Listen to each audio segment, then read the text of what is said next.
Okay, thank you. First of all, let me welcome everyone here today, particularly parents, any dignitaries in the House, community members, staff, bargaining unit representatives, and fellow board members. The fellow board members are standing immediately behind me.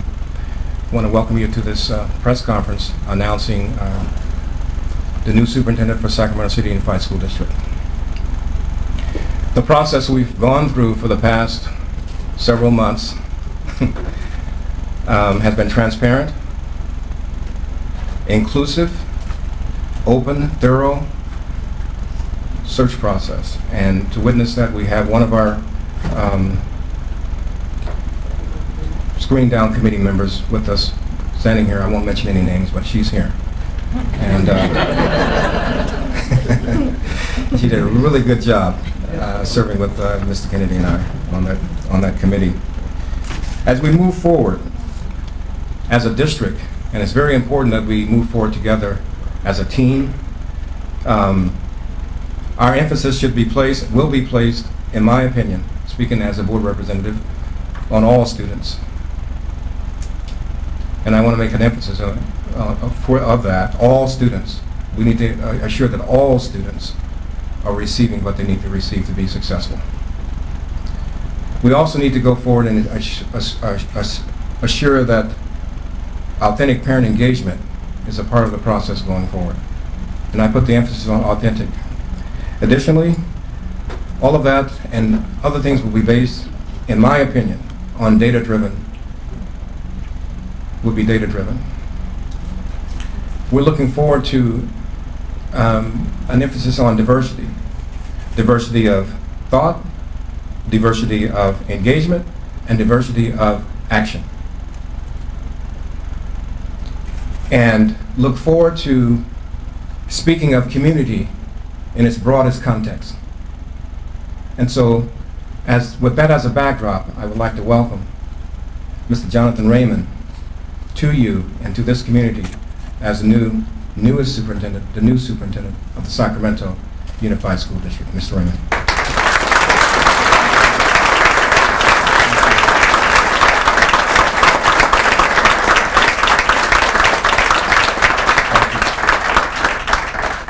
Thank you very much. It's truly a pleasure for me to be here this morning. And it is a great time for me to be coming to visit, and I really appreciate the opportunity that you've given me here today.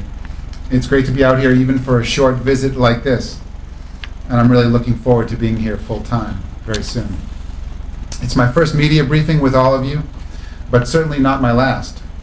And I thought I would begin by telling you a little bit about myself and my general philosophy, some broad plans I have for the Sacramento City Unified School District, and how I plan to spend my first 90 to 100 days as your superintendent. First, I want to thank President Grimes and the other board members for their confidence in me. I'd also like to thank Interim Superintendent Susan Miller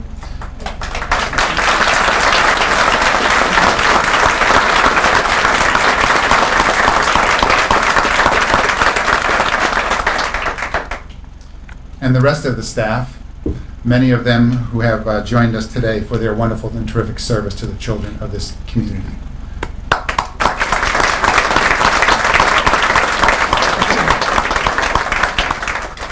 Also wanted to thank so many of the other partners who have taken time to come here today, particularly Mayor Johnson. Thank you very much for being here today, sir, and for your welcome.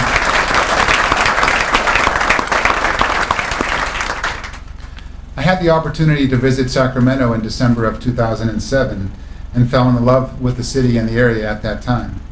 This was reaffirmed in my visits here in June and July. My wife Julie and I, who's out looking at homes now, are looking forward to moving to the area and becoming part of this wonderful community. Of course, my children are excited too. They're most excited to see the mountains. The strengths of this school district are real. Its reputation for innovation, its focus on improvement, its diversity, and certainly when you read the papers, a lot of passion in the community for education. There is much to build upon, and helping to lead this urban school district to live to its potential to be a great urban school district is the challenge that I'm up for. Without question, there are lots of fiscal challenges in California. And while they are extreme, these challenges are not just isolated to California. I learned at an early age the power of a great teacher, the power that a teacher can to inspire an individual to want to do great things. And it's this philosophy that I bring to my work here in Sacramento. I'm coming to Sacramento from a district 3,000 miles away, Charlotte-Mecklenburg Schools in North Carolina. Like Sacramento, CMS is a diverse urban district with a lot of successes, even more potential, and some significant challenges. I hope my experience in North Carolina will help me as I begin my work here. For the last 3 years, I have worked at CMS as their Chief Accountability Officer. And as I explained to my daughter when she asked me, "What does a Chief Accountability Officer do, Daddy?" I said, "Honey, my job is to catch people doing good things." And really, if you think about it, if you have a model of accountability that's not one of "I gotcha," but one of accountability to get it right, it's the system and the pieces and the culture that we worked at Charlotte that have helped frame and will frame my work here in Sacramento. That experience, plus my other education-related experience, will shape and drive many of my plans here. My experience is also shaped by my philosophy. I believe that it is the obligation of every school district to put children first. I also believe that leadership and accountability go hand in hand. Leadership means owning your work, taking responsibility for it. Educating children is one of the most, maybe the most important responsibility our society has. How well we do it will determine our children's future, as well as our own. I think President Obama said it best: those countries that out-educate us will out-compete us. It's not only a moral and a social issue, it's a business one. Schools are the most important indirect economic investment a community can make.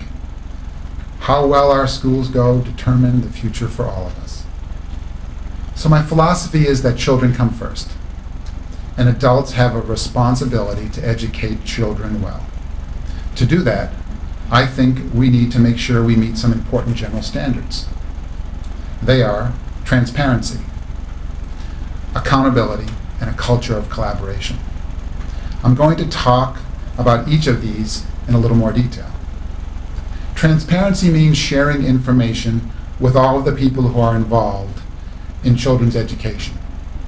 Parents, citizens, the community at large, all of us should be, indeed must be, involved in children's education.